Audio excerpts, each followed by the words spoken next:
So yun may nag-comment dito guys, no? So para daw polinisan ang ganyan, may sand. Paano yung mga dumi-dumi ng isda? So ganito guys, para sa inyo. So itong mga inaposcape guys, yung kanyang tinutukoy, no? So yun, ang ginagawa ko lang dyan, so wala ako ng pang-salok with para sa inyo. So yun, bali, sinisara ko lang to guys yung taas lang.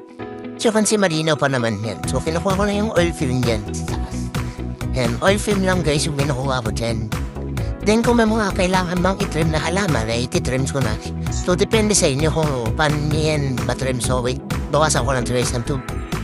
So yan ang iwasan na natin guys, no? So 50, almost 50 lang yung kinukuha ko ng tubig dyan. Then, nagay na ulit ako ng bagong tubig guys. So yan.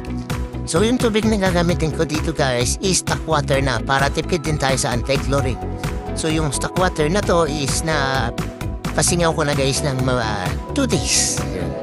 2 to 3 days guys, goods na gusto na yun. Mas maganda yung may nakikita kayong kitigating nabubuhay na dun sa tubig na in-stock nyo. Para sure talaga kayo na kaya na mabuhay ng mga living organism dun guys.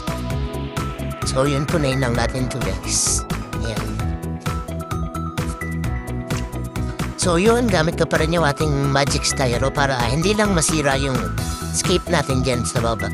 Yung mga natin buhangin. So, kung yung sa tanong ni ma'am na paano ko nalilinisan yung sun, so hindi ko na totally nililinisan yung sun guys kasi meron akong plants. So, yung poop ng ating fish is yun yung magsisilbing fertilizer dun sa ating plants. Then, meron din tayong mga snail, yan. So, meron tayong mga cleaners dyan.